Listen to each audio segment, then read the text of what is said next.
अक्सर मैथ्स की दुनिया में ना शब्दों का एक ऐसा जाल होता है जिसमें हम सब फंस जाते हैं।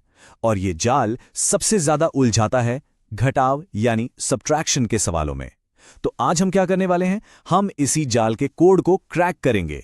देखेंगे कि कैसे कुछ खास शब्द हमें सीधा सही जवाब तक ले जा सकते हैं। अच्छा, क्या ऐसा होता है कि एक सवाल सामने आया और दिमाग में बस एक ही चीज घूम रही है, प्लस करना है या माइनस? अगर हाँ, तो यकीन मानिए इस कहानी में सब साथ हैं। लेकिन एक अच्छी खबर है, इस कंफ्यूजन से बाहर निकलने का एक बहुत ही आसान तरीका है। तो आखिर ये राज है क्या? देखिए, राज छिपा है उन शब्दों में जो नंबर्स के आसपास बुने होते हैं। असल में हर वर्ड प्रॉब्लम एक पहेली जैसी है। और मजे की बात यह है कि इसके सुराग, इसके क्लूज नंबर्स में नहीं बल्कि लैंग्वेज में ही छिपे हैं। तो चलिए आज अपना पूरा फोकस घटाव यानी सब्ट्रैक्शन पर रखते हैं। हम उन सीक्रेट साइन वर्ड्स को ढूंढ निकालेंगे जो हमें चुपके से इशारा करते हैं कि भाई जवाब तो घटाने से ही मिलने वाला है। अब इन संकेतों को आसानी से पहचानने और याद रखने का एक तरीका है। हमने क्या किया है, इन्हें कुछ खास ग्रुप्स में डिवाइड कर दिया है। इससे होगा ये कि एक पैटर्न दिखने लगेगा और हम शब्दों का असली मतलब और भी अच्छे से समझ पाएंगे। तो ठीक है, शुरू करते हैं पहले ग्रुप से। ये वो शब्द हैं जो सीधे सीधे किसी चीज को हटाने या ले लेने की बात करते हैं। जरा सोचिए, जब किसी को कोई चीज दी जाती है या किसी ढेर से कुछ हटाया जाता है तो असल में होता क्या है? ये देखिए, देना, हटाना या ले लेना, ये सारे शब्द एक एक्शन दिखाते हैं, है ना? जब हम किसी को कुछ देते हैं तो हमारे पास से वो चीज कम हो जाती है, सीधी सी बात है। और जब कुछ हटाते हैं तब भी टोटल अमाउंट घट जाता है। और मैथ्स में जब भी कोई चीज कम होती है तो उसका सीधा सीधा मतलब होता है सब्ट्रैक्शन। तो ठीक है, पहले ग्रुप में हमने एक्शन देखा। अब दूसरे ग्रुप में हम उस एक्शन का रिजल्ट देखेंगे। ये ग्रुप उन शब्दों पर फोकस करता है जो ये पूछते हैं, अच्छा तो आखिर में बचा क्या? तो यहां पर जो सबसे जरूरी बात है वो ये है कि जब भी कोई सवाल पूछता है ना कि कितना शेष बचा, कितना बचा हुआ है या बाकी कितना है, तो समझ जाइए ये सब्ट्रैक्शन का एक पक्का इशारा है। असल में ये बस दो नंबर्स के बीच का डिफरेंस पता करने को कह रहा है। अब आते हैं हमारे तीसरे ग्रुप पर। ये उन शब्दों से जुड़ा है जिन्हें हम अपनी रोजमर्रा की जिंदगी में खूब इस्तेमाल करते हैं, मतलब कमी, खर्च या नुकसान। जरा सोचिए, जब पैसे खर्च होते हैं या कोई नुकसान होता है तो क्या होता है?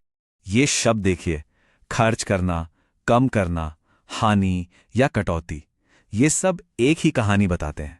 जब भी ये एक्शन होते हैं तो जो टोटल अमाउंट है वो कम हो जाता है, घट जाता है। और बस यही कमी ही तो है घटाओ।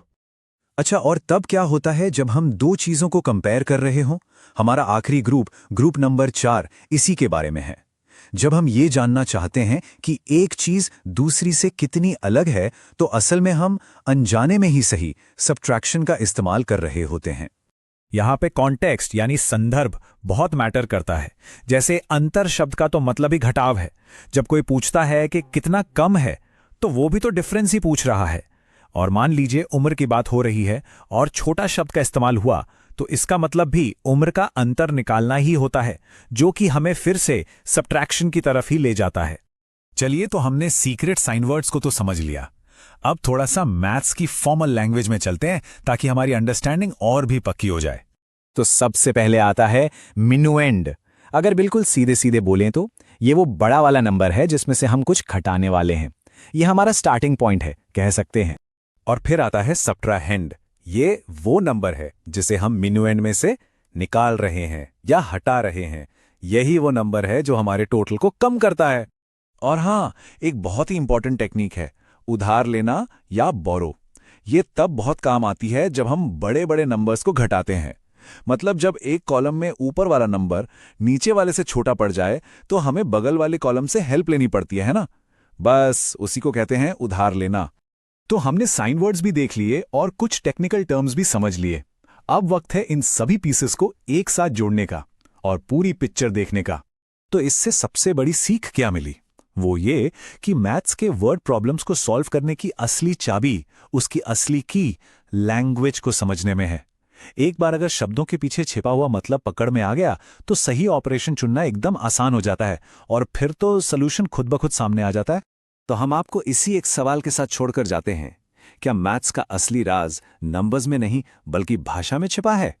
अगली बार जब कोई वर्ड प्रॉब्लम सामने आए तो नंबर से पहले जरा शब्दों पर गौर कीजिएगा। हमारे साथ जुड़ने के लिए शुक्रिया और सीखते रहिए।